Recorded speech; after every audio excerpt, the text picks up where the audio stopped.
Las enfermedades del corazón son la primera causa de muerte en nuestro país.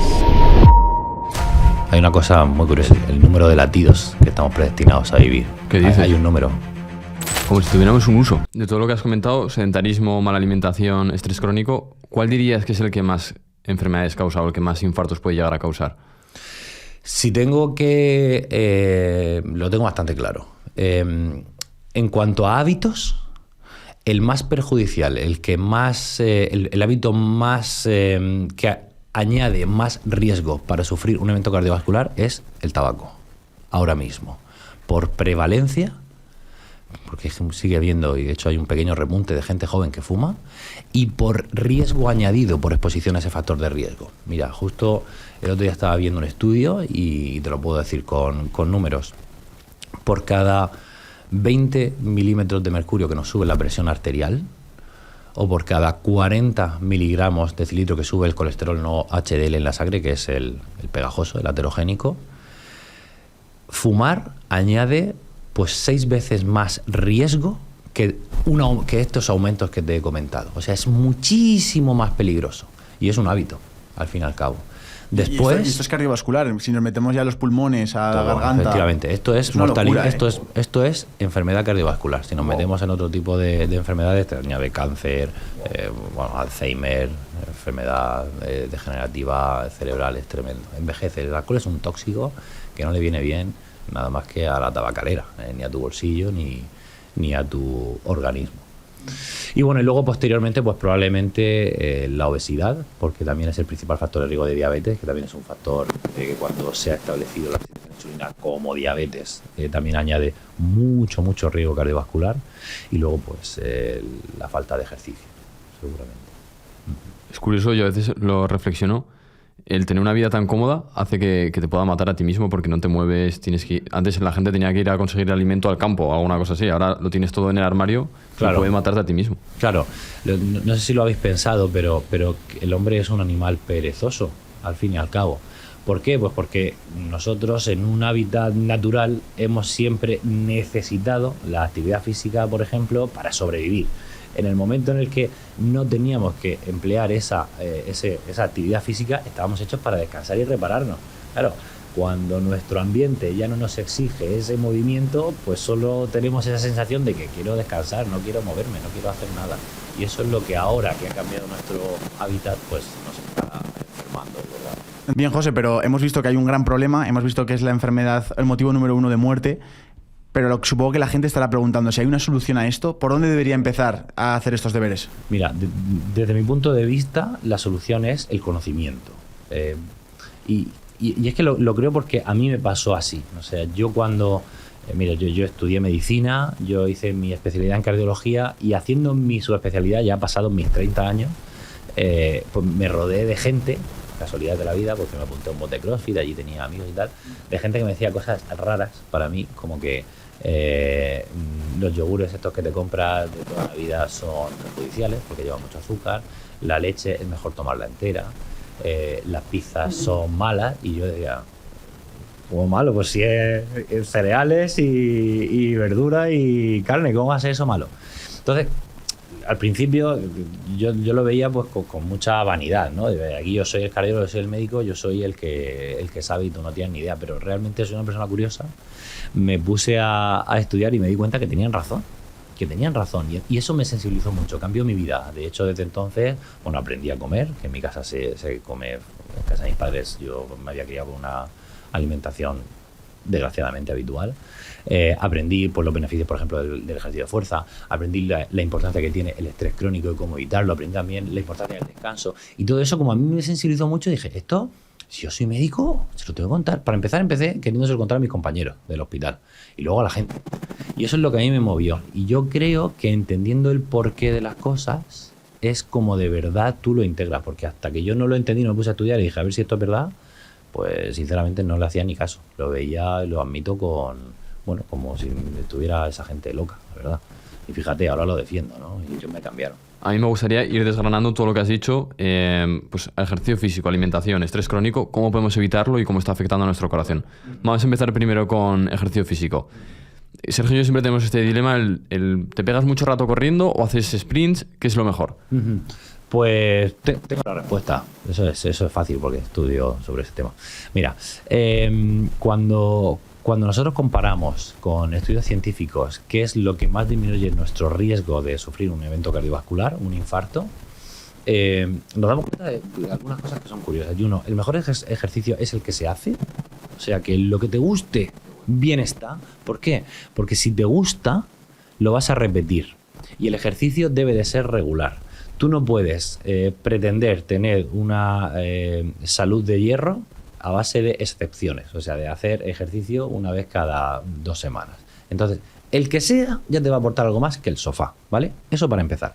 Ahora, ¿cuál es el mejor o el que más evidencia tiene? Pues probablemente el entrenamiento aeróbico de moderada a alta intensidad, como tú dices, salir a correr o hacer sprints, como ejemplo, ¿no? Pues no tiene por qué ser solo eso. Y el ejercicio de fuerza.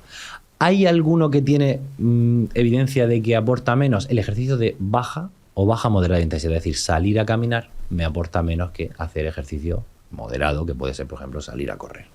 Hacer sprints, ojo, también tiene muchos beneficios desde el punto de vista cardiovascular y de hecho aporta alguno, el HIIT aporta alguno más que el de moderada intensidad, pero el de moderada intensidad también mejora algo más, con otras cosas, más que los sprints. Para mí lo ideal sería poder combinar, ojo, aeróbico con el otro, ejercicio de fuerza, pero ahora hablamos de la fuerza, pero dentro del aeróbico, pues el que más te guste. Realmente no hay yo no me decanto. A mí personalmente no me gusta mucho sufrir entre comillas, como el ejercicio moderado, mucho largo tiempo. Yo prefiero hacer algo más HIIT. Pero entiendo, cuando lo estudio, que el ejercicio de moderada intensidad aporta tanto como el HIIT y encima es algo más seguro. Tiende la gente a lesionarse un poco menos, ¿vale? Entonces no sé si te respondo. Los dos están muy bien. No me puedo decantar con alguno. Los beneficios que tiene, por ejemplo, el HIIT respecto al de moderada intensidad no son tan importantes en cuanto a la prevención de la enfermedad cardiovascular. Entonces, el que más te guste, ¿vale? Y luego la importancia del ejercicio de fuerza. Eso sí que es muy importante. Porque aunque el ser humano es un animal de resistencia, de ejercicio de resistencia, nosotros pues tenemos algunas adaptaciones particulares respecto al resto de mamíferos o a nuestros primates, los primates mayores, que son los parientes más cercanos, como por ejemplo no tenemos pelo, sudamos más. Eso nos ha hecho que, al contrario que un chimpancé o un gorila, que está todo el día sentado y tienen que trepar al árbol cuando tienen alguna necesidad, nosotros seamos muy buenos en deportes de resistencia.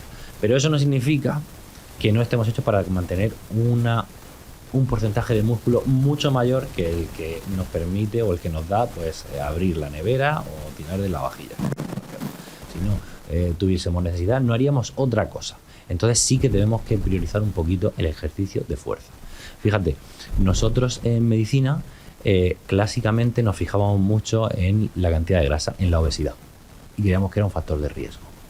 Y durante muchos años, pues esto lo he sido yo testigo, no estoy hablando de 1900, o sea, cuando yo empecé a trabajar como médico hace, pues, no sé, 15 años, no me acuerdo ya, hace mucho. Aún viví la publicación de algún estudio que encontraba algo que se llamaba la paradoja de la obesidad. La paradoja de la obesidad. La paradoja de la obesidad, entonces estuvo muy de moda.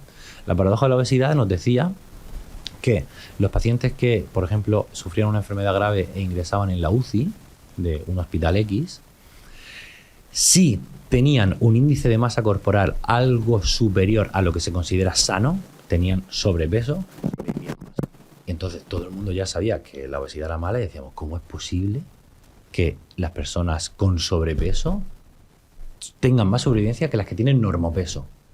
No lo entendíamos y eso se llamó la paradoja de la obesidad. Con el tiempo reanalizamos esos datos o hicimos otros nuevos y nos dimos cuenta que las personas que pesaban más, pero no porque tuviesen más grasa, sino las que tenían más músculo, sobrevivían más, estaban más preparadas para las desavenencias pues, de una infección importante o de una cirugía o de lo que sea. Entonces, realmente eso nos dice este mensaje, es que nosotros estamos hechos no para pesar más, sino para tener más porcentaje de músculo del que nuestro día a día nos deja. Entonces, el ejercicio de fuerza es muy importante. Tiene, bueno, al fin y al cabo la explicación es porque el músculo es un órgano productor de hormonas que hacen efecto en el propio músculo y a nivel del organismo, que también son antiinflamatorias, disminuyen mucho la resistencia a la insulina, son un almacén de energía muy bueno que ante situaciones de emergencia nos va a nutrir, porque al fin y al cabo es almacenes de glucógeno, tenemos el hígado y los músculos. Entonces, y la manera de hacer hipertrofia y de tener mejor composición muscular es por el ejercicio de fuerza es la mejor. Entonces yo lo que propongo siempre es combinar entrenamiento aeróbico de moderado de intensidad, el que más te guste, y entrenamiento de fuerza. Si tuviéramos un reloj para medirnos las pulsaciones, cuando hablas de la parte del cardio, que es algo que es nuevo en mi vida, yo llevo entrenando fuerza 6 años, pero con lo que es cardio, hablando de correr y cosas así, está siendo este último año, este 2023. Entonces, yo mido con las pulsaciones cuando corro cuánto está mi corazón y cómo está funcionando, y veo que hay fases en las que yo me siento un poco más cansado o muy cansado, que cuando subo más, pues por ejemplo, más de 180 pulsaciones. Hombre. Claro, entonces, para medirlo en eso que tú dices, de moderada a alta, ¿qué rango puede usarlo? Porque a lo mejor una persona no tiene que irse a correr y puede jugar un partido de pádel que le gusta mucho más. Entonces, para poder tener un poco de noción más objetiva de qué número es eso que tú dices, ¿cómo serían esas franjas? Es difícil darte una respuesta porque tu 180... Yo no sé ya si llegaría a 180 pulsaciones. ¿Eso cómo cambia? ¿Eso porque cambia por curiosidad? Sí, bueno, eso disminuye con la edad. Ah, vale. Disminuye con la edad. En general, disminuye con la edad y con el tamaño corporal y con muchísimas cosas, ¿no? Hay una cosa muy curiosa, si quieres ahora la comentamos, del número de latidos que estamos predestinados a vivir. Eso está guay. ¿Qué dices? Hay un número. Como si tuviéramos un uso. Más o menos.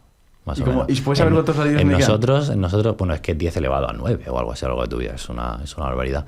Pero nosotros y todos los animales más o menos, o por lo menos los mamíferos, si tú nos pones en una tabla, y las hay estudios de esto, tú ves que pues, un animal pequeño, un cuerpo pequeño late más rápido que un cuerpo grande, por algunas, por cosas que no sé si vienen al caso, que ya yo me pongo a hablar, tío, y es que se me va, Tú sigue, también te digo una cosa, encantados. no sé si queréis que hable el doctor Avellano o más José, porque yo también te puedo contar anécdotas, tal, ¿sabes? O sea, no, simplemente anécdotas, José. Sí, bueno.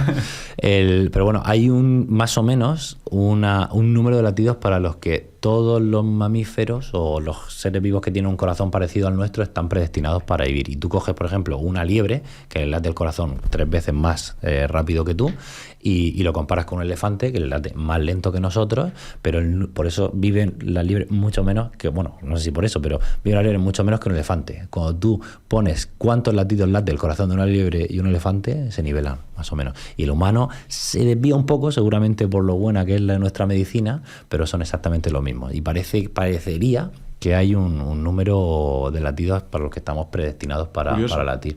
De hecho, en medicina, pues por ejemplo, en la insuficiencia cardíaca, esto fue una cosa chula que pasó en la medicina desde el siglo pasado, o a finales, ¿no? Esto prácticamente lo viví yo. En la insuficiencia cardíaca es una enfermedad en la cual el corazón va débil, late débil, ¿no? Pues, ¿Cómo que late débil? ¿Con menos fuerza? Sí, hay una enfermedad. O ha tenido un infarto, o tiene una cardiopatía X, y el corazón, pues en lugar de bombear a un 50%, que es lo que bombea un corazón sano, digamos que se contrae a un 50%, pues bombea a un 30%. Dale, ¿no?